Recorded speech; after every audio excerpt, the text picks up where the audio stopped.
รณการหลวงปู่ 11 นาฬิกาถวายเครื่องไทยทานภัตตาหารเพลแด่พระสงฆ์ 12 นาฬิกา 30 นาทีมอบทุนการศึกษาให้นักเรียนจำนวน 100 ทุน ขอเชิญร่วมเป็นเจ้าภาพ 1. เครื่องไทยทานถวายแด่พระสงฆ์ชุดละ 1,500 บาท 2. เจ้าภาพทุนการศึกษาทุนละ 500 บาท 3. เจ้าภาพภัตตาหารโรงทานตามศรัทธา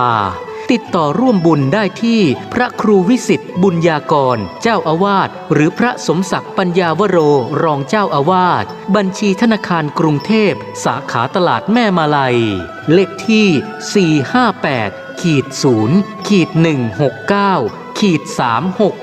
458-0-169-367 ชื่อบัญชีพระอธิการอินคำจิตตปุญโญ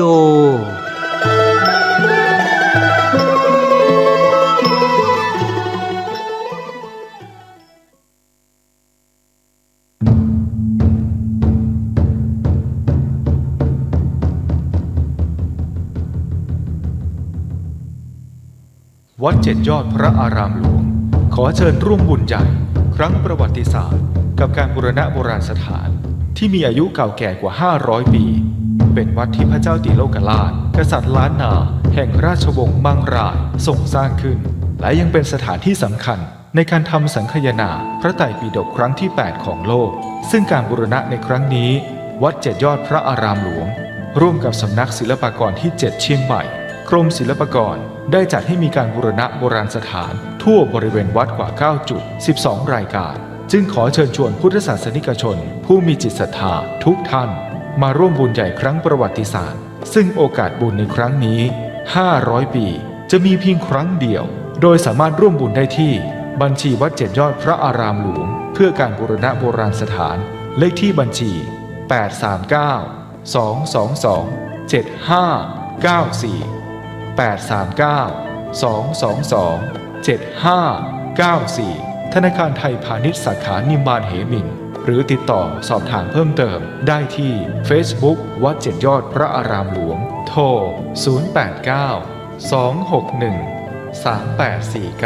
089-261-3849 และ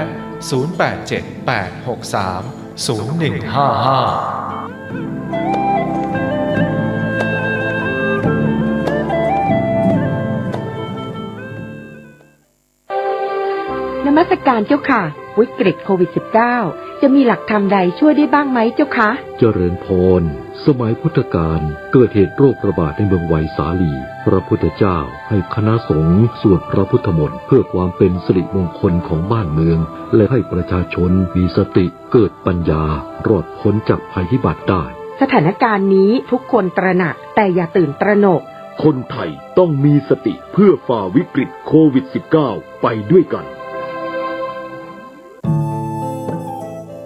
ท่านกำลังติดตามรับฟังสถานีวิทยุกระจายเสียงพระพุทธศาสนาแห่งชาติและสังคม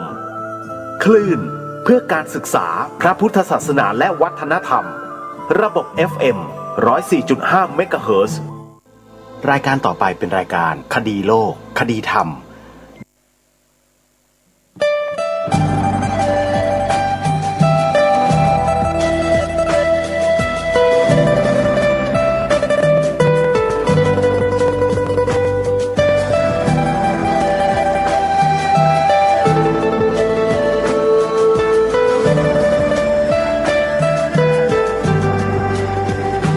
กล้าคิดก็ต้องกล้าทำอย่ากลัวถ้าทำความดี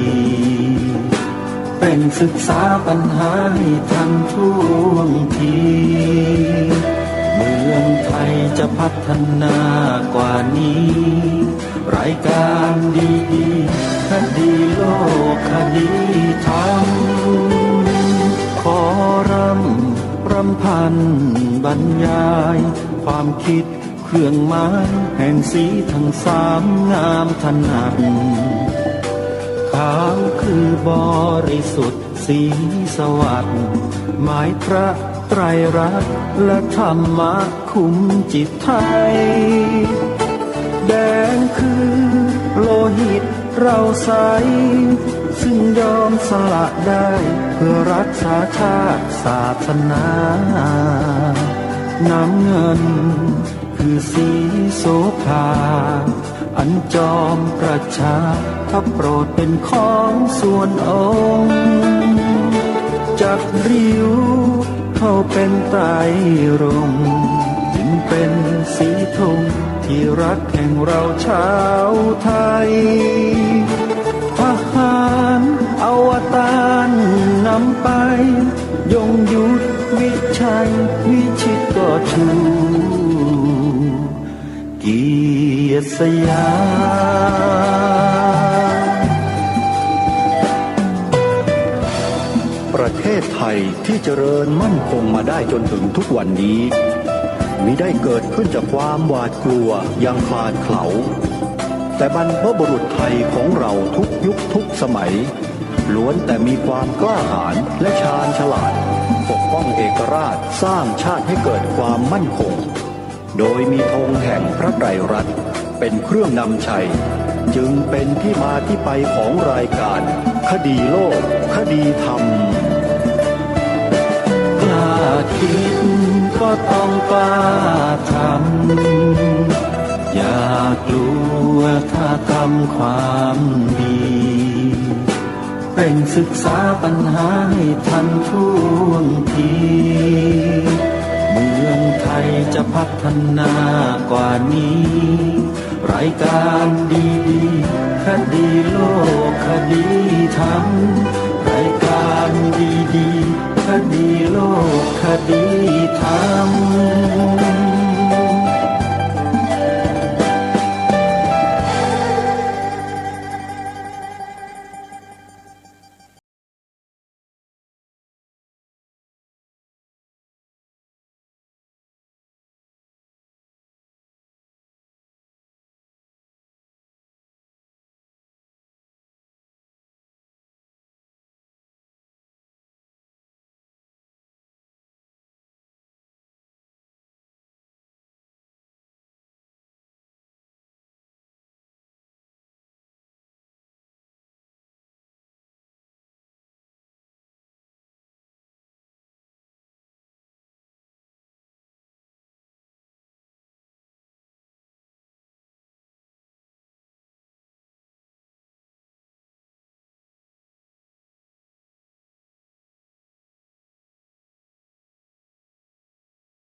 วันแรม7 ค่ำเดือน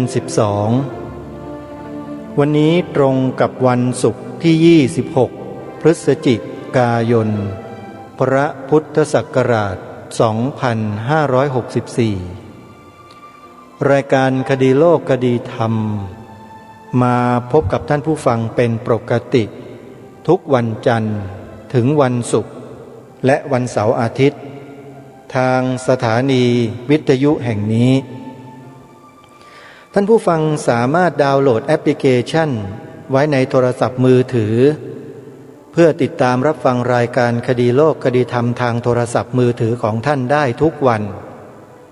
แอปพลิเคชันนี้ชื่อว่าสมาพันธ์สื่อวิทยุพระพุทธศาสนาอาเซียนเมื่อดาวน์โหลดแอปพลิเคชันนี้แล้วไม่ว่าท่านจะไปอยู่ที่ไหนจังหวัดใดก็ยังคงสามารถเปิดรับฟังธรรมะ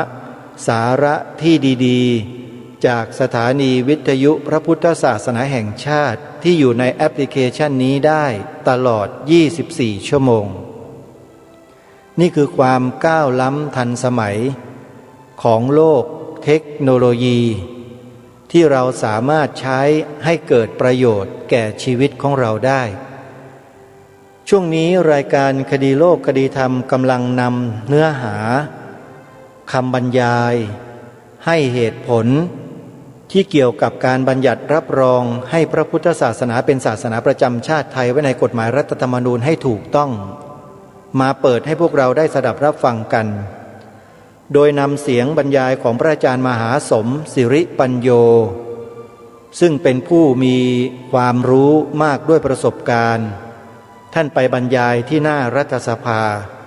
เมื่อปีพระพุทธศักราช 2550 14 ปีที่ผ่านมาอาตมาภาพเห็นว่าเป็นสาระที่ชาวพุทธเราจำนวนเกือบทั้งประเทศไม่เคยได้ยินแล้วมีประโยชน์มากๆจึงนำมาเปิดให้พวกเราได้ฟังกันหลังจากนั้นมา14 ปีเราเพิ่งจะได้ฟังกันครั้งนี้นี่แหละต่อเนื่องจากครั้งที่แล้วพอดีมีนักข่าวมาสัมภาษณ์พระเถระผู้ใหญ่ที่อยู่ณสถานที่แห่งนั้นท่านพระอาจารย์มหาสมก็เลยยุติการบรรยายไว้ชั่วคราวและเมื่อเสร็จพิธีท่านพระอาจารย์มหาสมก็บรรยายต่อเดี๋ยวเราไปติดตามรับฟังพร้อมๆกันได้ณบัดนี้เมื่อกี้เราได้รับพรนะเราได้รับพรจากพระสงฆ์ผ่านไปแล้วก็ขอเจริญพรอีกวาระหนึ่งนะเมื่อกี้ได้คุยถึงเรื่องว่าเรากำลังจะส่งออกศาสนานะส่งออกศาสนาพุทธเราไปโกอินเตอร์คือเราไม่ได้รับการพัฒนาที่ดีที่ควรที่เรามีจุดเด่นอยู่ในประเทศของเราแล้วคือศาสนาพุทธนี่แหละเป็นศาสนาที่ระดับสหประชาชาติยอมรับนะยอมรับให้เป็นวันสำคัญของโลกวันวิสาขะเรามีจุดเด่นอยู่แล้วแต่ว่าเราไม่รู้จักใช้จุดเด่นตรงนี้พระไตรปิฎกของเราก็เป็นพระไตรปิฎกที่สำคัญอันดับหนึ่งของโลกเพราะว่าเป็นพระไตรปิฎกหลักคำสอนไม่ใช่เป็นพระไตรปิฎกไม่ใช่เป็นหลักคัมภีร์เพื่อให้เกิดศรัทธาอย่างเดียวแต่ว่าเป็นหลักคำสอนล้วนๆนะสอนคนตั้งแต่เกิดสอนก่อนเกิดนะสอนก่อนเกิดอย่างเช่นพระพุทธเจ้าท่านบอกว่าคนเราเนี่ยมันเลือกเกิดได้คนปัจจุบันนี้ไม่ได้ศึกษาก็บอกเลือกเกิดไม่ได้ จริงๆนั่นคนเราเนี่ยถ้าเราเป็นปุถุชนเราก็ต้องเลือกเกิดตอนนี้นะเลือกเกิดตอนนี้แต่ถ้าแน่จริงนะมีบารมีสูงส่งเราก็เลือกเกิดสดๆได้เลยอย่างกรณีพระพุทธเจ้าตอนเป็นโพธิสัตว์จะลงมาเกิดเนี่ยเลือกเกิดได้เลยว่าจะไปเกิดอยู่ที่ไหนเกิดเป็นลูกของใครเกิดไปเป็นอาจจะเอาใครเป็นแม่จะไปเกิดอยู่ในทวีปอะไรทีนี้นางพุทธดีจะมาเกิดนี่ก็ขอพร10 ประการในกันทศพรกันต้นนะก็เลือกเกิดได้อันนี้คือเขาเรียกว่าแน่จริงคือบารมีมันสุกมันเต็มแล้วแต่ถ้าเมื่อไม่แน่อย่างพวกเราเนี่ยยังล้มลุกคลุกคลานกันอย่างนี้เรา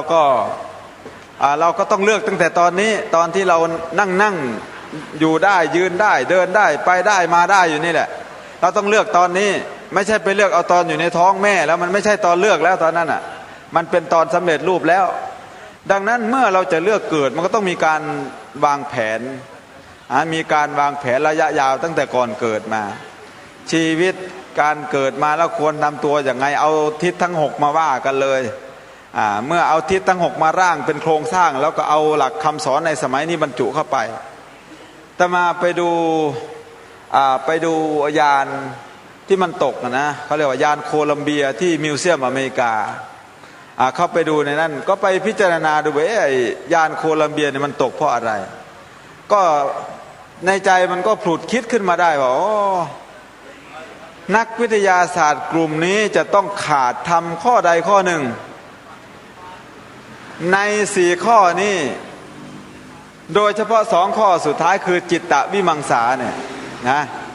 วิริยะฉันทะวิริยะจิตตวิมังสาเนี่ยน่าจะเป็นข้อวิมังสาเนี่ยหรือไม่ก็ข้อจิตตะข้อใดข้อหนึ่งนี่นักวิทยาศาสตร์เหล่านั้นต้องขาดแน่นอนจึงทำให้ยานโคลัมเบียนี้ตกลงมาได้ดังนั้นน่ะคำสอนพุทธศาสนาทุกหมวดนี่เอาไปสอนเป็นแบบหลักวิทยาศาสตร์ได้ควบคู่กันไปแล้วเราจะเป็นนักวิทยาศาสตร์แบบรอบคอบแบบรอบรู้แบบมีความเฉลียวฉลาดต่อไปนี่สาขาหนึ่งของวิทยาศาสตร์น่าจะมีคำเพิ่มเข้ามานะนอกจากวิทยาศาสตร์การแพทย์วิทยาศาสตร์เรื่องโลกเรื่องอะไรต่างๆเนี่ยเรื่องดวงดาวเรื่องโซลาร์ซิสเต็มเรื่องอะไรต่างๆแล้วนี่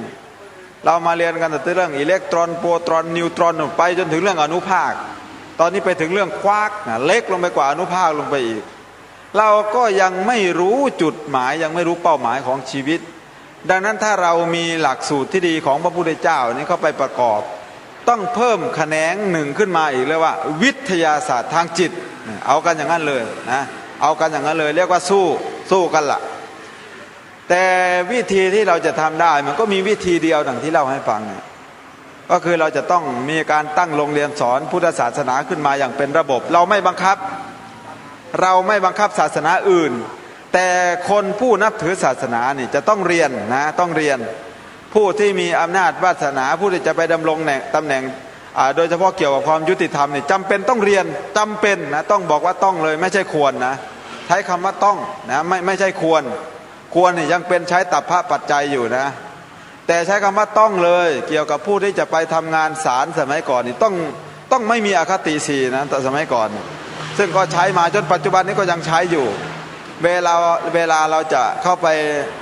ทำงานเกี่ยวกับเรื่องในโรงในศาลนี่ไม่ว่าจะทำงานในหน้าที่ใดก็ตามจะเป็นผู้พิพากษาจะเป็นผู้ไปเบิกความจะเป็นผู้ไปเป็นพยานจะเป็นผู้เป็นจำเลยอะไรทุกคนที่เข้าไปทำงานเกี่ยวข้องกับศาลก็ต้องมีการจะต้องไปกล่าวคำปฏิญาณกล่าวคำเปล่งสัจจะวาจาว่าต่อไปนี้คำพูดต่อไปนี้ข้าพเจ้าจะพูดด้วยความสัตย์ถ้าข้าพเจ้าไม่พูดด้วยคำสัตย์ขอให้ข้าพเจ้ามีอันเป็นไปด้วยคมหอกคมดาบนั่นว่ากันถึงขนาดนั้นแต่จริงๆแล้วนี่ในสมัยเมืองไทย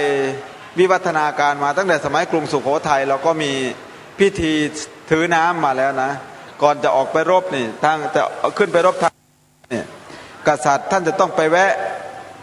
ทำพิธีถือน้ำพิพัสตยาโดยนำทหารเหล่านั้นทั้งหมดเข้าไปทำพิธีอันนี้เพราะว่าบางทีมันจะมีไส้ศึกเหมือนสมัยกรุงศรีอยุธยาคือนายทองดีเป็นนายทองอินขออภัยนายทองอินเป็นไส้ศึกในสมัยนั้นก็เลยไม่มีความซื่อสัตย์ได้ทำให้กองทัพของไทยเราสูญเสียไปอันนี้ก็มาเกิดมาจากการที่ว่าเขาไม่มีคำสอนอยู่ในใจแต่ว่ามีความฉลาดอยู่แต่ว่าไม่มีคุณธรรมอยู่ในใจมันไม่มีอะไรเป็นเครื่องยืนยันแต่ถ้ามีหลักธรรมะนี่เรื่องมรดกเรื่องอะไรต่างๆเนี่ยบริษัทประกันชีวิตอะไรอินชัวรันอะไรเนี่ยบางทีไม่จำเป็นโดยซ้ำปัจจุบันนี้ทำประกันชีวิตขึ้นมาแล้วลูกก็ฆ่าพ่อฆ่าแม่เอาประกันชีวิตก็มี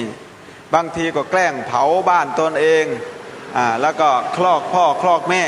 ให้ดูเป็นธรรมชาติก็เวลามาตรวจก็บอกว่าไฟฟ้าลัดวงจรอย่างนี้เป็นต้นดังนั้นความเฉลียวฉลาดอันนี้ถ้ามันขาดธรรมะนี่มันทำได้หมดอย่างเมื่อสัก12 ปีมานี่เราคงจำกันได้เรือของ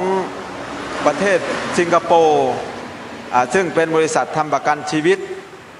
ใหญ่อยู่ตรงนั้นจมลำหนึ่งเขาก็ได้เงินประกันไปเยอะทีนี้พอลำที่สองจมนี่เขาก็เลยสงสัยว่าทำไมมันจมบ่อยเหลือเกินเรือนี่เขาก็เลยไปจ้างนักประดาน้ำมาจากประเทศนอร์เวย์จากประเทศนอร์เวย์นี่ดำน้ำเก่งถ้าโยมจำได้สมัยนั้นตอนเรือดำน้ำของรัสเซียจมอยู่ใต้น้ำนะเขาไปนำเอานักประดาน้ำประเทศนี้มาดำลงไปดูก็ไปจ้างนักประดาน้ำมืออาชีพจากประเทศมาดำดูว่ามันเป็นอะไรมันจมพอปรากฏว่าพอดำน้ำลงไปแล้วเนี่ยเขาก็ไปสืบดูไปดูที่ก๊อกน้ำไปดูที่อะไรปรากฏว่าก๊อกน้ำมันเปิดก๊อกน้ำเปิดจะว่าเรือจมนี่เพราะมีคนทำให้จมนอกจากจะไม่ได้เงินประกันชีวิตเขาแล้วเขายังปรับอีกต่างหากอันนี้คือความไม่ซื่อสัตย์ดังนั้นหลักคำสอนพระสัมมาสัมพุทธเจ้ามันจะเข้าไปเกี่ยวข้องในชีวิตของคนทุกเรื่องทุกราวแม้กระทั่งการค้าในปัจจุบันเห็นไหมบ้านก่อนก็ได้พูดถึงเรื่องว่าการขายขนมจีนสมัยก่อนนี่มันถ้วยลึกนะก้นถ้วยมันลึกใส่ผักก็เยอะสมัยนี้นี่ขายแพงแต่ว่าก้นถ้วยมันนูนขึ้นเรื่อยนั่นก็เพราะว่าจิตใจคนมันพล่องนะอูโนโลโกโลกพล่องอยู่เป็นนิดเมื่อจิตมันพล่องปั๊บเนี่ยมันก็จะทำได้ทุกอย่างแม้กระทั่งว่าทำให้คุณภาพยานี่ไม่เต็มร้อยทำให้คุณภาพอาหารนี่ไม่เต็มร้อยแล้วก็ทำให้คุณภาพสินค้าต่างๆนั้นที่เขาเรียกว่าสินค้าเป็นของปลอมหรือไม่มีอย.อะไรรองรับประมาณนั้น แต่ถ้าเรามีคุณธรรมสักอย่างเดียวเนี่ยลูกค้านั่นก็จะได้รับความเชื่อถือวันก่อนอาตมาได้ยกตัวอย่างเรื่องว่าข้าวหอมมะลิไทยนี่มีบริษัทเอกชนเอาไปปลอมนะแต่ว่าไม่ได้ปลอมอยู่ที่เมืองไทยนี่ไปปลอมอยู่ที่ท่าเรือสิงคโปร์เพราะว่าต้องส่งไปนั่นก่อนข้าวไทยนี่ที่ส่งไปแถบแอฟริกาใต้ต้องส่งไปที่สิงคโปร์ก่อนแต่ว่าถ้าส่งไปแถบยุโรปนี่จะส่งโดยตรงไปเลยพอไปปลอมปนอยู่ที่ประเทศสิงคโปร์ส่งไปเขาก็รู้ว่าข้าวหอมมะลิของไทยนี่เป็นข้าวหอมปลอมปนเขาก็เลยไม่สั่งข้าวหอมมะลิไทยอีกอันนี้คือตัวอย่างความไม่ซื่อสัตย์ทำอย่างไรแล้วจะให้คนเห็นสิ่งเหล่านี้เป็นรูปธรรมขึ้นมาถ้าเราไม่ตั้งโรงเรียนสอนพุทธศาสนาขึ้นมาให้เป็นระบบเสียผู้เป็นพ่อเป็นแม่ทำอย่างไรจะให้ผู้เป็นพ่อเป็นแม่มีบทบาทในการส่งลูกเรียนทิศ6มีอะไรจะสนับสนุนลูกได้กี่วิธีการสอนลูกนี่สอนทางจิตใจเขาด้วยสอนทางร่างกายเขาด้วยจะทำยังไงทุกคนสามารถตอบเรื่องพุทธศาสนาได้มีคนมาถามเกี่ยวกับเรื่องพุทธศาสนาสามารถตอบได้เป็นฉากเป็นฉากเป็นฉากเป็นฉากว่าอันนี้เป็นพุทธแท้อันนี้เป็นพุทธไม่แท้อันนี้เป็นคำสอนแปลกปลอมเข้ามาอันนี้เป็นสัตธรรมปฏิรูปนะเป็นสิ่งแปลกปลอมเข้ามาในภายหลังคำสอนอย่างนี้มาจากพระไตรปิฎกคำสอนนี้มาในอัตถกถาคำสอนอย่างนี้นี่ปลอมปนมาสมัยใหม่สมัยเยเกจิหรือสมัยอาจารย์รุ่นหลังๆเราก็จะแยกแยะได้ออกอันนี้เราไม่ได้เรียนนะที่พูดนี่ไม่ได้หมายความว่าจะบังคับให้โยมมาเป็นพระนะคือไม่ได้บังคับแต่ว่าต้องเรียนอันที่อาตมาพูดมานี่เรียนเพื่อเป็นวิชาพอให้เรารู้แล้วก็เอาไปประกอบอาชีพการงานส่วนพระแน่นอนล่ะสิกขาสาชีวสมาปันนาถึงพร้อมด้วยสิกขาและทำเป็นเครื่องเลี้ยงชีวิตท่านก็ต้องเรียนตามนั้นนะท่านต้องเรียนตั้งใจเรียนจริงๆตามนั้นแล้วก็นำไปเผยแผ่ได้อย่างถูกวิธีและถูกหลักว่าพระสัมมาสัมพุทธเจ้าสอนอย่างนี้สาวกสอนอย่างนี้เทวดาคาถาเป็นอย่างนี้บางทีเราไม่ช่ำชองในพระไตรปิฎกเวลาไปพูดก็อ้างพระไตรปิฎกทั้งหมดขอให้เป็นภาษาบาลีบางทีก็อ้างไปถึงพระพุทธเจ้าเพราะว่าบาลีบางบทมันไม่ใช่พระพุทธเจ้าเป็นคนตรัสแต่เป็นเพียงเทวดาคาถาเท่านั้นดังนั้นถ้าเราไม่ศึกษาเราก็จะนำธรรมะไปนำเสนอสเปะสปะอย่างอาจารย์เจ้าคุณเราเนี่ยอาจารย์เจ้าคุณสมชัยกุศลจิตโตเราเนี่ยท่านเป็นหัวหน้าใหญ่อยู่ที่นี่เนี่ยท่านพูดเสมอเกี่ยวกับเรื่องการนำหลักสูตรไปสอนเรามันไม่เคลียร์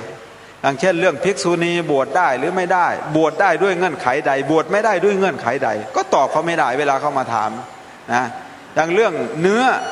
ฉันได้หรือไม่ได้พระฉันเนื้อได้หรือไม่ได้เราก็ตอบเขาไม่ได้เพราะมันไม่มีความรู้จริงจังพระขับรถได้หรือไม่ได้ขับได้ด้วยเงื่อนไขใดขับไม่ได้ด้วยเงื่อนไขใดเราก็ตอบไม่ได้มีมาในพระไตรปิฎกหรือไม่เป็นดีกาอนุดีกาหรือว่าเป็นพระไตรปิฎกพระพุทธเจ้าห้ามแค่ไหนเพียงใดเราไม่รู้เรื่องเลยที่เพราะเราไม่มีระบบบริหารจัดการที่ดีก็อย่างที่เล่าให้ฟังพอถึงยุคที่โรงเรียนของเราเปลี่ยนมาเป็นกระทรวงศึกษาจากกระทรวงธรรมการเมื่อก่อนเราเป็นกระทรวงธรรมการแล้วก็มีการนำโรงเรียนออกไปจากวัดนะไปเปิดดูนะในเอนไซโคปีเดียเขายังยกย่องไว้เลยตรงนี้สมัยก่อนเกี่ยวกับเรื่องว่าวัดของเรานี่เป็นเหมือนทุกสิ่งทุกอย่างอยู่ในวัดเปรียบเสมือนองค์กรสงเคราะห์เปรียบเสมือนสถานที่พักพิงเหมือนโรงแรมคนจรมาก็ได้ค้างคนทุกข์คนยากก็ได้อยู่ได้อาศัยคนเดินทางก็ได้อาศัยอาหารกินแล้วก็เป็นสถานที่ให้การศึกษาแก่ลูกแก่หลานวัฒนธรรมชาวพุทธตั้งแต่ต้นมาจนถึงบัดนี้ก็จึงอย่างที่เราเห็นไปอยู่ที่ใดก็ไม่มีการที่จะไปเบียดเบียนพี่น้องร่วมชาติร่วมศาสนากับเราร่วมประเทศกับเรามีแต่เอื้อเฟื้อเผื่อแผ่มีแต่ความรู้สึกสงสารให้เกียรติศาสนาอื่นอันนั้นเมื่อวานนี่จึงบอกว่าถ้าเรามีการบัญญัติคำว่าพระพุทธศาสนาเป็นศาสนาประจำชาติขึ้นมาเนี่ยเราก็จะมีการตั้งโรงเรียนสอนพุทธศาสนาขึ้นมาให้สมดุลกับโรงเรียนที่สอนวิชาทางโลกผู้ที่จะเรียนวิชาศาสนา 100% นี่ก็เรียนไปเลยผู้ที่จะไปทำงานการเมืองจะเรียนถึงแค่ไหนก็เรียนไปแค่นั้นนะมีกำหนดให้เรียน3 ปี 4 ปีมันก็ไม่มากมายอะไรเรียนควบคู่กันไปแล้วผู้ที่จะไปประกอบอาชีพการงานเป็นลูกเป็นหลานไปเป็นนักเรียนสมควรจะเรียนแค่ไหนผู้ที่จะไปแต่งงานสมควรจะใช้หลักธรรมอะไรเพราะว่าหลักคำสอนของพระสัมมาสัมพุทธเจ้านั้นเป็นหลักคำสอนเพื่อใช้ในชีวิตประจำวัน ส่วนหลักคำสอนใช้ในชีวิตประจำวันก็มีอีก2ระดับอีกก็คือใช้ชีวิตประจำวันแบบฆราวาสก็เป็นอีกแบบหนึ่งถ้าใช้ชีวิตประจำวันแบบบรรพชิตก็เป็นอีกแบบหนึ่งนี่คือวิถีชีวิตมันมีอยู่2 ส่วนอย่างนี้พระท่านก็ได้รับการเสียภาษีเปรียบเสมือนเจ้าหน้าที่ทางศาสนานะการเสียภาษีของโยมก็คือการนำข้าวใส่ปิ่นโตนั่นแหละมีอาหารหวานคาวตามอัตภาพมีน้ำพริกก็กินน้ำพริกมีน้ำปลาก็กินน้ำปลาโยมกินข้าวแดงพระก็ฉันข้าวแดงโยมกินข้าวขาวพระก็ฉันข้าวขาวโยมกินอะไรพระท่านก็ฉันอันนั้นทุกข์ด้วยกันยากด้วยกันอันนี้คือวิถีชีวิตที่มันเรามองเห็นเป็นรูปธรรมมาอันนี้เมื่อโยมเสียภาษีเราพระก็เปรียบเสมือนเจ้าหน้าที่อันนี้เปรียบเทียบกับโครงสร้างในสมัยปัจจุบันแต่ว่าบังเอิญว่าภาษีในปัจจุบันนี่เขาเรียกเป็นตัวเงินเมื่อกี้นี่ในมาตรา271ที่ว่าเนี่ยได้พูดถึงจริยธรรมของผู้ดำรงตำแหน่งทางการเมืองบอกว่าจะต้องมีโทษอะไรบ้างเมื่อไปละเมิดแล้วเนี่ยอาตมาก็เลยไปเปิดดูในมาตราที่เขาวงเล็บไว้ว่าถ้าผู้ละเมิดต่อไปนี้ต้องถูกถอดถอนในมาตรา260นะนี่พระรัฐธรรมนูญฉบับปัจจุบันนี่แหละมาตรา260นี่บอกว่าผู้ที่จะถูกถอดถอนเนี่ยเขาจะบอกไว้เลยว่าพฤติกรรมของผู้ดำรงตำแหน่งทางการเมือง1ยื่นทรัพย์สินยื่นบัญชีทรัพย์สินอันเป็นเท็จนะแล้วก็ร่ำรวยผิดปกติแล้วก็มีเจตนาอันเป็นไปในทางทุจริตนะอันนี้อาตมาว่าโดยรวมๆนะมันมีประมาณ 4-5 ข้อปรากฏว่าพอเปิดอ่านดูแล้วเนี่ยถ้าหากมีการทุจริตจริงดังกล่าวนั้นเขาให้ใครเป็นผู้ตัดสินอาตมาก็เปิดต่อไปอีกเขาจะคณะทำงานทางสภานี่ก็จะส่งเรื่องให้ปปช.ตกลงว่าปปช.นี้ท่านทำหน้าที่เป็นผู้ยุติเหมือนกับว่าผู้ชี้ในเรื่องผู้ละเมิดศีลธรรมในตรงนี้อาตมาว่าถ้าแบบนี้มันไม่ครอบคลุมแล้วต้องหาโรงเรียนมาสอนท่านเหล่านี้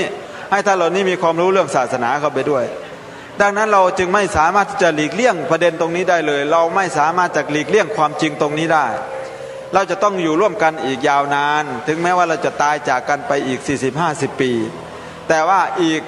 10,000 ปีข้างหน้ามันยังเป็นอนาคตนี่ทุกคนมีเท่ากันอดีตที่ผ่านมานี่เรามีไม่เท่ากันปัจจุบันเราก็อาจจะมีไม่เท่ากันแต่อนาคตเป็นสิ่งที่เราจะต้องมีเท่ากันดังนั้นเมื่ออนาคตยังเหลืออยู่เราสมควรจะเริ่มต้นในทางที่ดีได้พูดถึงระบบแผนระยะยาวอย่างอเมริกาเขาวางแผน50 ปีวางแผน50 ปีลองเทอมนะของเราเนี่ย5 ปีนะแผนพัฒนาเศรษฐกิจและสังคมแห่งชาติเริ่มใช้มาตั้งแต่2504ตอนนั้นพอเราใช้มาเราก็มีการพัฒนาไปในเรื่องของวัตถุอย่างเดียวไม่ได้สนใจเรื่องบุคลากรอันใดเลยพอมาแผนพัฒนาเศรษฐกิจและสังคมแห่งชาติเริ่มแพร่มาแล้วเริ่มบอกว่าจะเริ่มพัฒนาบุคคลแล้วเห็นโทษเห็นภัยแล้วตอนนี้เมื่อวานเนี่ยเพิ่งปิดประชุมที่ประเทศเยอรมันลงไปหยกเกี่ยวกับเรื่องบอกว่าจะทำโลกนี้ให้มันเย็นลงจากลดความร้อนร่วมกันมีการเซ็นอะไรเป็นตุเป็นตะอันนั้นคือโลกกำลังตื่นตัวแต่เมืองไทยเรามีจุดแข็งอันหนึ่งก็คือพุทธศาสนาเราสามารถส่งออกพุทธศาสนาได้ด้วยซ้ำพระไตรปิฎก45 เล่มเราสามารถมาแปลเป็นทุกภาษาในโลกเราส่งไปยังห้องสมุดทั่วโลกส่งให้ฟรีๆเลยก็ได้นั่นคือส่งออกศาสนาเราไม่หวังอะไรเป็นแต่เพียงว่าหวังให้มันไปอยู่ในห้องสมุดให้เขาได้ร่ำเรียนได้ศึกษาระบบบริหารจัดการตรงนี้เราไม่มีเลยนะไม่มีเลยแต่มาไปเปิดอ่านดูพระไตรปิฎกบางฉบับนี่สงสารพระไตรปิฎกเสียงมันดังแก๊กเปิดไปเพราะมันติดกระดาษมันจะติดกันแล้วน้ำยาที่เขาใส่ในหน้ากระดาษมันจะติดกันแล้วไม่มีใครเปิดเลยแล้วไปถามว่าเป็นพุทธหรือเปล่าเป็นทำไมจะไม่เป็นแต่ถามว่าทำไมจึงไม่อ่านคำสอนพระพุทธเจ้าไม่รู้จะอ่านไปทำไมวะนี่บางทีบางท่านเนี่ยนะ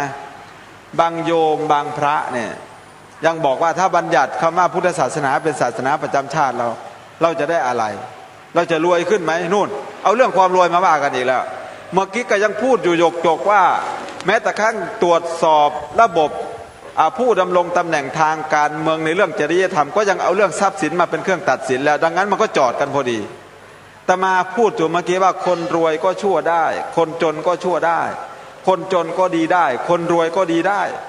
ดังนั้นในเรื่องทรัพย์สินเงินทองพระพุทธเจ้าไม่เอามาเป็นเกณฑ์ตัดสินความไม่ดีของโลกความดีหากเกิดจากคุณธรรมทรัพย์สินหากเกิดจากคุณธรรมอย่างเช่นนางวิสาขามหาอุบาสิกานะหรืออย่างอนาถปิณฑิกะเศรษฐีนี่อนาถปิณฑิกะเศรษฐีนี่แกมีเงินตั้งเยอะแยะมากมายมาซื้อสวนของเจ้าเชษฐ์ทำเป็นวัดเชตวันท่านมีการต่อรองจนถึงกับเอาทนายมาตีความว่าเมื่อเจ้าเชษฐ์ตัดอย่างนี้นี่แสดงว่าขายที่ดินแล้วใช่ไหมนี่บอกว่าเอาเงินมาปูนี่ทนายความก็เลยตีความว่าศาลตุลาการรัฐธรรมนูญก็เลยตีความว่าใช่แหละเขาขายให้ท่านแล้วอนาถปิณฑิกะเศรษฐีก็เลยนำเงินมาปูเลยพอปูมาเกือบถึงประตูแล้วเจ้าเชษฐ์มองเห็นโอ้ยเอาจริงไว้หมอเนี่ยเอาจริงก็เลยบอกว่าพ่อคุณพอเถอะเหลือที่ประตูนี่ฉันขอบ้างนะฉันขอบ้างแต่อาศัยว่าศักดิ์ศรีท่านใหญ่กว่าท่านก็เลยขอร้องมาให้ตั้งชื่อวัดที่เป็นวัดเชตวันนะอนาถปิณฑิกะเศรษฐีก็ไม่ต่อรองอะไรเพราะท่านมีศรัทธาท่านไม่ทำเพื่อหวังอะไรท่านก็เลยยอมนะท่านก็เลยยอมก็เลยให้ตั้งชื่อวัดมาเป็นวัดเชตวันนี่คือผู้มีศรัทธาที่มันมียุคหนึ่งอีกหลังจากท่านเอาเงินไปปูหมด54โกฏ54โกฏก็คือ540ล้านในปัจจุบันนะแล้วเงิน540ล้านในปัจจุบันนี่อาตมามั่นใจเหลือเกินว่าไม่มีเศรษฐีเมืองไทยคนใดทำบุญมากมายขนาดนั้นปรากฏว่าท่านก็ไปจ่ายสินเชื่ออีกนะ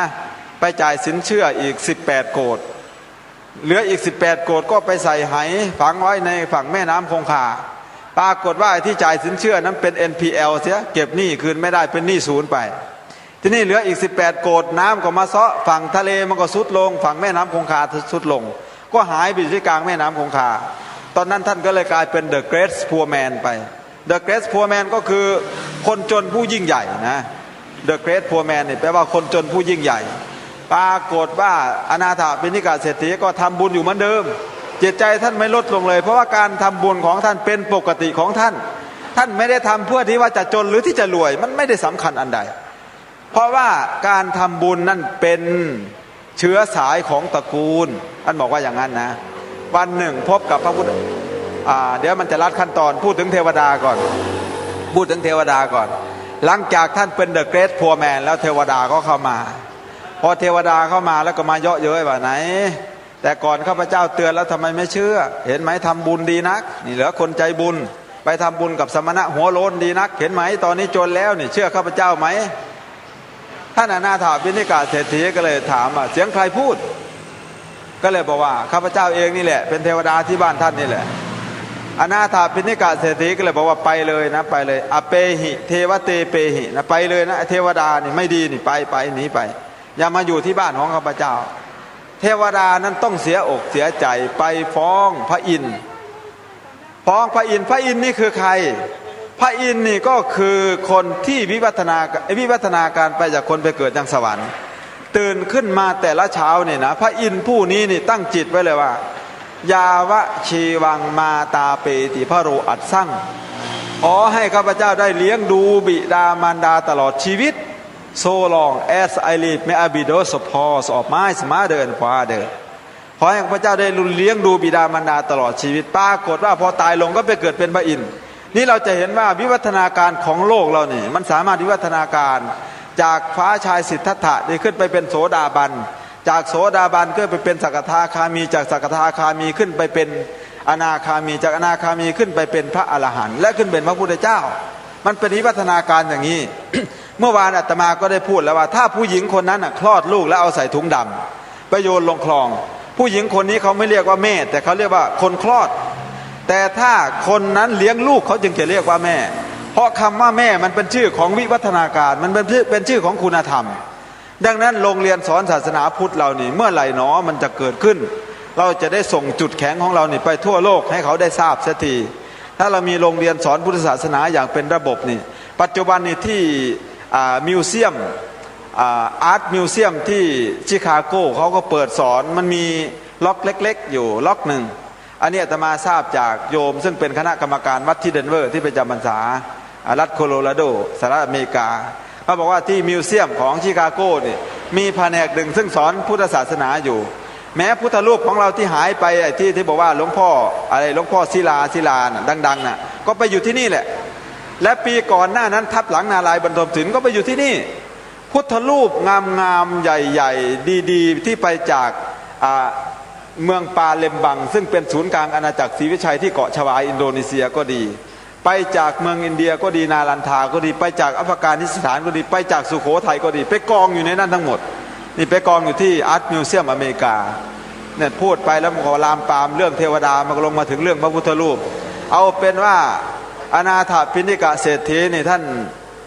ไม่ท้อแท้วันหนึ่งก็พบกับพระพุทธเจ้าพระพุทธเจ้าก็เลยถามว่าข้าหาปฏิข้าหาพันติทินเนทาเนอากูเลทานังดูก่อนข้าพดีทานประจำตระกูลนั้นท่านยังให้อยู่หรือท่านยังให้อยู่หรืออนาถปิณฑิกะเศรษฐียังให้อยู่พระเจ้าค่ะพระองค์ยังให้สม่ำเสมอเหมือนเดิมคือไอตอนเป็นคนจนแล้วเนี่ยนะตอนไม่มีอะไรแล้วนี่ทรัพย์54 โกฏก็หมดเงินที่ไปจ่ายสินเชื่อ18 โกฏก็เป็น NPL หมดเป็นหนี้ศูนย์18 โกฏที่ไปฝังไว้ในฝั่งแม่น้ำก็หมดท่านเป็นคนจนสามัญธรรมดานี่เองเป็นคนจนไม่มีนามบัตรบ้านเรานี่แหละปรากฏว่าท่านบอกว่าผมยังให้ทานอยู่เหมือนเดิมไม่ได้เปลี่ยนแปลงอะไรดอกแต่ว่าทานของข้าพระองค์นั้นมันเศร้าหมองมีน้ำผะอูมเป็นที่สองเห็นไหมคือน้ำผักดองนั่นแหละ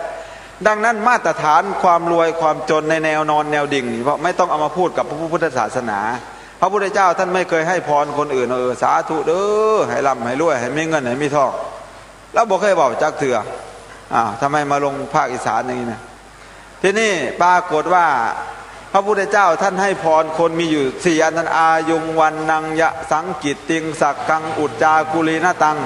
รัติโยปัฏฐยาเนนะอุลาราอัปราปราอัปปมาทังปสังสันติปุญญเกริยาสุปันติตาอัปปมาโตอุโภอัตเถอธิคันนาอธิปันติโตทิฏฐธรรมเมจโยอัตโธโยจัตโธสัมปรายิโกอัฏฐาภิสัมมายทีโรปันติโตติปวุจติติท่านตรัสว่าอายุก็ดีวันนะก็ดีอายุงวันนังยสังกิตติงยศก็ดีกิตติก็คือความกิตติศัพท์ชื่อเสียงก็ดีบุคคลจักได้นั้นก็ด้วยการทำบุญด้วยความเฉลียวฉลาดปันทิโตนี่แปลว่าบัณฑิตผู้เฉลียวฉลาดจะสามารถทำบุญแบบถือเอาประโยชน์ในโลกทั้งสองนี้ได้ทิฏเถธรรมเมจโยอัตโธโยจัตโธสัมปรายิโกคือสัมปรายิโกกันในปัจจุบันนี้ด้วยแต่ปัจจุบันนี้สังเกตดูนะเรามีความพร้อมเพรียงในเรื่องของวัตถุมากเด็กเลี้ยงควายก็มีโทรศัพท์ได้ปัจจุบันนี่ขี่ควายโทรศัพท์กันสบายมากขี่ตัวเดียวกลับมาบ้านอีก5-6 ตัวอยู่ที่อื่นโทรศัพท์ถามกันว่าควายข้าอยู่นาเองหรือเปล่าเว้ยไล่มาให้หน่อยขนาดนั้นเลี้ยงควายยังคุยโทรศัพท์กันได้ นี่คือความฟุ้งเฟ้อในเรื่องของวัตถุที่เป็นตัวอย่างนะนี่เล่าให้ฟังแต่เราก็แก้ปัญหากันไม่ได้เมื่อเกิดความฟุ้งเฟ้อขึ้นมาแล้วเนี่ยค่านิยมใหม่ๆเกิดขึ้นเรื่องนิยมความวัตถุจะครอบงำความอธรรมอาละวาดหนังระบาดปลุกปล้นยุคกระดาษจะฆ่าคนให้ปี้ป่นทั่วทั้งเมืองหินเหลืองก็จะมีค่าปลาก็จะหลงน้ำยุคคนแก่จะแพ้ความงามหลงในรสกรรมคุณยุคบุญจะกลายเป็นหวยยุคคนรวยมีเงินถังจะถูกครอบด้วยสตังค์ยุคฝรั่งจะครอบครองเห็นไหมทีนี้พอเราเกิดวัตถุครอบงำอย่างนี้ศีลธรรมก็เหือดหายโลกนี้จะวุ่นวายฆ่ากันตายทุกวันคืนเสียงปืนจะท่วมท้นเสียงสวดมนต์จะสูญสิ้นสายเลือดจะล้นแผ่นดินทั่วถิ่นเดือดร้อนนี่เรามีตัวอย่างในประเทศเพื่อนบ้านเยอะแยะมากมายแต่มาขอร้องวิงวอนให้ท่านทั้งหลายจงส่งออกจุดแข็งของเราเถิดจุดแข็งของเมืองไทยคืออะไรคือศาสนาดังนั้นถ้าเรามีระบบบริการจัดหาบริหารจัดการที่ดีนี่ในเรื่องศาสนาเราจะเป็นจุดแข็งที่สุดในโลกนะโดยเฉพาะสถาบันกษัตริย์ของเราเนี่ยพระบาทสมเด็จพระเจ้าอยู่หัวเนี่ยพระองค์ทรงเอาธุระเอาภาระมากจนถึงกับเอาเรื่องเศรษฐกิจพอเพียงนี่ออกมาสอนแก่พระสงฆ์นิกรให้มีความเจริญรุ่งเรืองมีฐานะการงานที่มั่นคงบางคนนี่มีฐานะการงานแต่มันไม่มั่นคงอันนี้เราพูดกันเสมอเรื่องความร่ำรวยแต่ว่าปรากฏว่ามันร่ำรวยแต่ตัวเลขมันไม่มีความร่ำรวยแบบยั่งยืน อย่างเดียวนี่มีเงินซื้อโทรศัพท์มีเงินซื้อรถแต่คนติดหนี้ระบบหนี้ปัจจุบันนี้เยอะแยะมากมายนะติดหนี้กันทุกผู้ทุกคนแม้กระทั่งเป็นชาวไร่ชาวนาก็ไม่ยกเว้นในปัจจุบันนี่มีเงินจับจ่ายใช้สอยมีห้างบิ๊กซีมีห้างเทสโก้โลตัสมีห้างแมคโครแล้วก็มีห้างคาฟูโดยเฉพาะห้างคาฟูนี่เป็นห้างของฝรั่งเศสนะเทสโก้โลตัสนี่เป็นของอังกฤษแล้วก็แมคโครนี่เป็นของชาติฮอลแลนด์เราอย่าลืมว่าเราไปซื้อของในห้างนี่92 บาทมันจะถูกส่งไปต่างประเทศอีก8 บาทเท่านั้นที่คนไทยเราได้นี่เราอย่าลืมประเด็นนี้ดังนั้นความเจริญที่เรามองเห็นนี่เราตกเป็นทาสในความคิดของต่างประเทศมาเป็นประจำในหลวงท่านเห็นโทษตรงนี้พระองค์จึงเอาเรื่องเศรษฐกิจพอเพียงมาสอนในมาตรา82ในรัฐธรรมนูญฉบับนี้ทีนี้ถ้าเราจะทำยังไงให้กุศโลบายในเกี่ยวกับเรื่องการบริหารชาติในด้านเศรษฐกิจนี่มันเป็นไปในการสนับสนุนกิจการเกี่ยวกับเรื่องเศรษฐกิจพอเพียงมันขับเคลื่อนไปได้ด้วยดีตลอดเราก็ต้องเอาพุทธศาสนานี่มาเป็นแม่แบบเพราะว่าพุทธศาสนานี่อย่างน้อยนะมีคน2 คนเอาไปเขียนเกี่ยวกับเรื่องเศรษฐกิจแนวพุทธนะท่านชูเมเกอร์นี่ทุกท่านคงจะรู้จักพอพูดถึงตรงนี้เกี่ยวกับเรื่องเศรษฐศาสตร์แนวพุทธนี่แล้วนอกนั้นก็มีนักเศรษฐศาสตร์ท่านอื่นๆอีกอันนี้ไม่มีตัวเลขแต่ว่ามีข้อมูลได้ข้อเขียนมาจากท่านเหล่านั้นมีเยอะแยะมากมายเอาเศรษฐศาสตร์แนวพุทธนี่ไปเขียนดังนั้นคำสอนพุทธศาสนานี่จึงเป็นระบบดีมากนะเป็นระบบบริหารจัดการเป็นแม่แบบของการสอนในโลกนี้ได้เลยในระดับมหาวิทยาลัย12 มหาวิทยาลัยในประเทศไทยเราเนี่ยซึ่งเป็นมหาวิทยาลัยของพี่น้องชาวคริสต์เขานี่เขาตั้งขึ้นมาเขาก็ไม่ได้เชยอะไรไม่ใช่ว่าตั้งโรงเรียนสอนศาสนาขึ้นมาแล้วก็สอนแต่เรื่องศาสนามันไม่ใช่อาตมาบอกว่าอย่างน้อยนายกรัฐมนตรีไทย2 คนได้จบจากโรงเรียนมหาวิทยาลัยของศาสนาคริสต์ท่านก็มีความสามารถบริหารบ้านเมืองจนมีชื่อเสียงโด่งดังไปทั่วโลกไม่ได้หน้าใครเลยถ้าเราตั้งโรงเรียนสอนศาสนาพุทธขึ้นมาบ้างเนี่ยเราก็จะยิ่งใหญ่มากเพราะหลักคำสอนทางพุทธศาสนานี่มันสมบูรณ์นะ The Buddha is the more complete human being เห็นไหมเขายกย่องกันอย่างนั้นพระพุทธเจ้าเป็นสุดยอดของมนุษย์ผู้สมบูรณ์คำสอนพระองค์สมบูรณ์มากเปรียบเทียบกับศาสนาอื่นท่านบอกว่าไกลเวอร์ฟามันไกลท่านว่าอย่างนั้นนะ The philosophy of the Buddha the theory of evolution and the law of Karma เห็นไหมสุดยอดจริงๆให้ท่านผู้แปลภาษาอังกฤษได้ไปแปลเอาบ้างเขาบอกว่าคำสอนของพระพุทธเจ้าความรู้ทั่วไป The philosophy of the Buddha the theory of evolution and the law of Karma ทฤษฎีวิวัฒนาการก็ดีและกฎแห่งกรรมก็ดี and the law of Karma คือกฎแห่งกรรมทางพุทธศาสนาสอนเป็นระบบเป็นศาสนาของคนสู่คนโดยคนเพื่อคนนะเป็นศาสนาของคนสู่คนโดยคนเพื่อคนไม่ใช่ศาสนาที่มาจากใครก็ไม่รู้ศาสนาพุทธเป็นศาสนายกย่องศักยภาพของมนุษย์สหประชาชาติเขาเห็นประโยชน์ตรงนี้เขาจึงเอาวันวิสาขะขึ้นเป็นวันสำคัญของโลกเพราะวันวิสาขบูชานั้นเป็นวันประกาศอิสรภาพของความเป็นมนุษย์สามารถที่จะไปถึงความพ้นทุกข์ได้ด้วยตนเองเอาล่ะวันนี้ก็ขอฝากประเด็นเรื่องการศึกษาไว้ว่าให้ท่านผู้ดำรงตำแหน่งทางการเมืองทุกตำแหน่งนี้ให้ท่านได้เห็นความสำคัญตรงนี้ว่าถึงเวลาแล้วที่เราจะมาจัดระบบหมวดหมู่ศาสนาของเราให้เข้าไปสู่ทำเนียบการศึกษาได้อย่างเป็นระบบทั้งในระดับเอกชนทั้งในระดับรัฐบาลทั้งในระดับบริษัทห้างร้านอาชีพการงานอะไร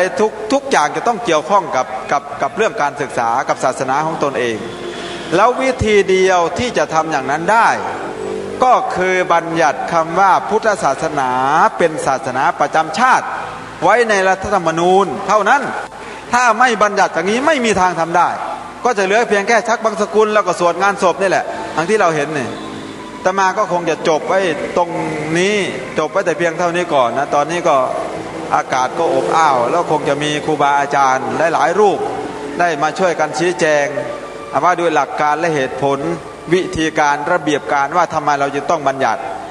คำว่าพระพุทธศาสนาไว้ในรัฐธรรมนูญอาตมาได้เปิดประเด็นมานี่หลายประเด็นแล้วนะ ทั้งในและนอกประเทศพยายามพูดถึงเรื่อง GDP แบบทางจิตใจก็พูดมาแล้ว GDP แบบการค้าแบบตัวเลขทางสินค้าก็พูดมาแล้ววันนี้เรามาเน้นกันเรื่องการศึกษาอย่างเป็นระบบว่าเราขาดอะไรไปเราสมควรจะทำจุดแข็งของเราให้มีขึ้นมาหรือไม่และอาตมาก็ขอฝากไว้ตรงนี้ท้ายที่สุดนี้ขอให้ท่านทั้งหลายมีความสุขมีความเจริญงอกงามอยู่เป็นนิสถิตมั่นในสัจธรรมคำสอนของพระชินวรสัมมาสัมพุทธเจ้าโดยทั่วกันทุกท่านทุกคนเทิน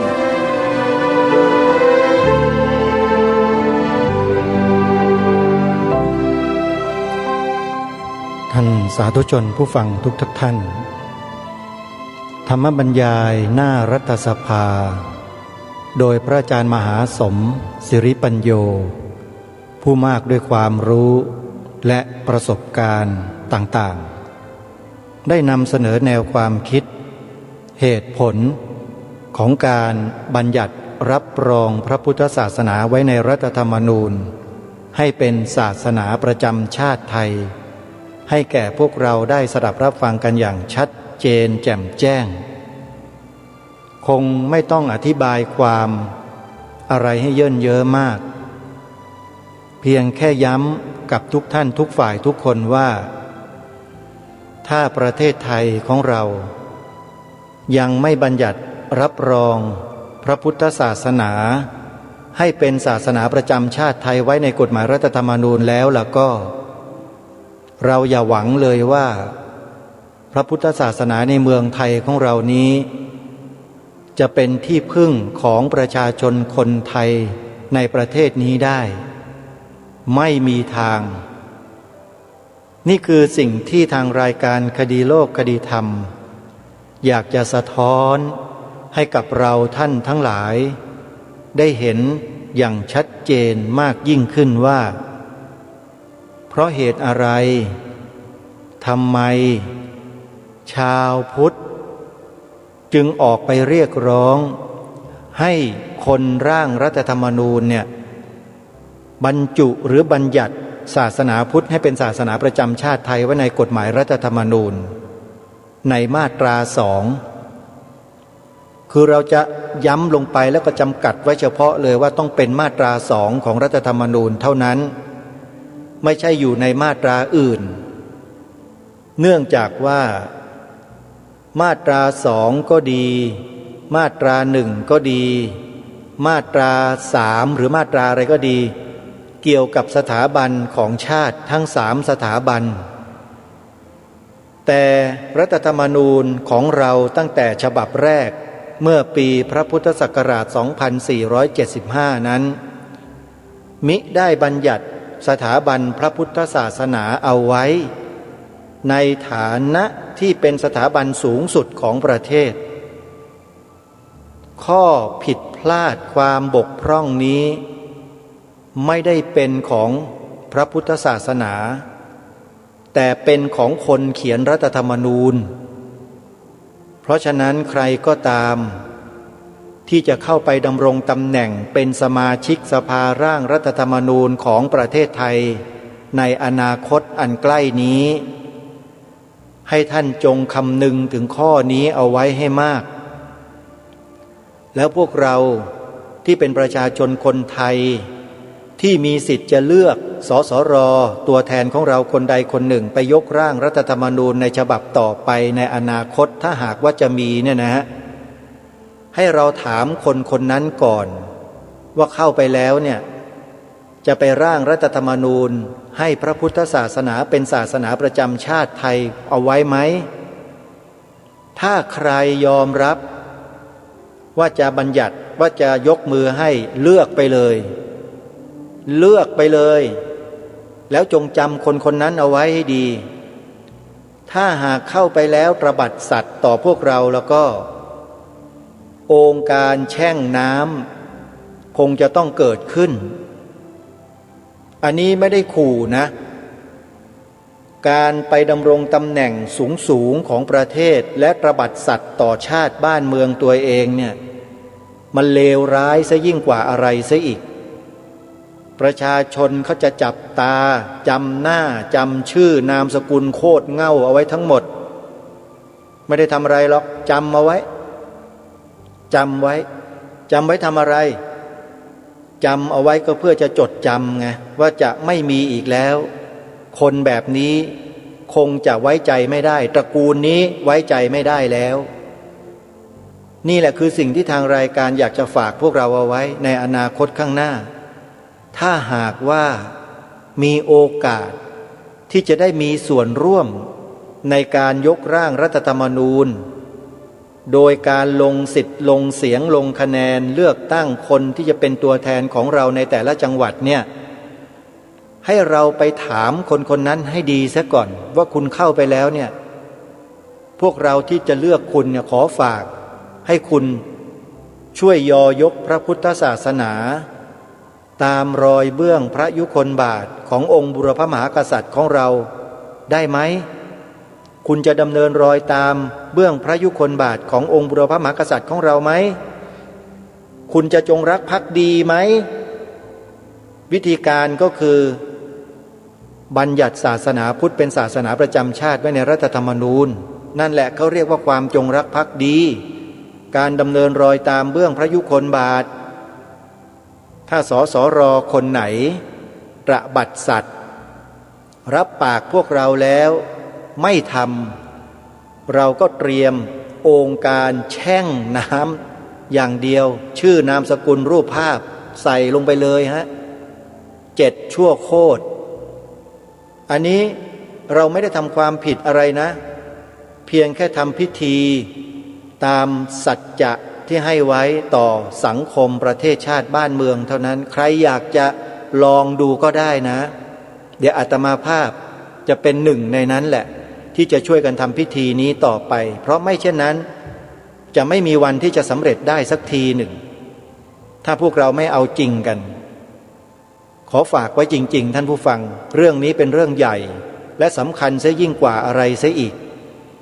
แนวทางเศรษฐกิจพอเพียงต่างๆที่องค์พระบาทสมเด็จพระเจ้าอยู่หัวรัชกาลที่9ได้ทรงวางรากฐานไว้ให้แก่ประเทศชาติบ้านเมืองก็จะไม่มีวันที่จะสำเร็จเสร็จสิ้นสมบูรณ์ได้เลยถ้าศาสนาพุทธยังไม่ได้เป็นศาสนาประจำชาติชัดเจนนะยังมีเทปธรรมบรรยายของพระอาจารย์มหาสมเหลืออยู่อีก1 ชุดสุดท้ายจะออกได้กี่ตอนเดี๋ยววันพรุ่งนี้เรามาติดตามรับฟังกันต่อสำหรับวันนี้เวลาของรายการหมดลงแล้วอาตมาภาพต้องขอสมมุติยุติรายการไว้แต่เพียงเท่านี้ไว้พบกันใหม่ในวันต่อไปขอความสุขสวัสดีในธรรมแห่งองค์สมเด็จพระบรมศาสดาสัมมาสัมพุทธเจ้าจงปรากฏเกิดมีขึ้นในจิตใจของท่านผู้ฟังทุกท่านทุกคนเทอญ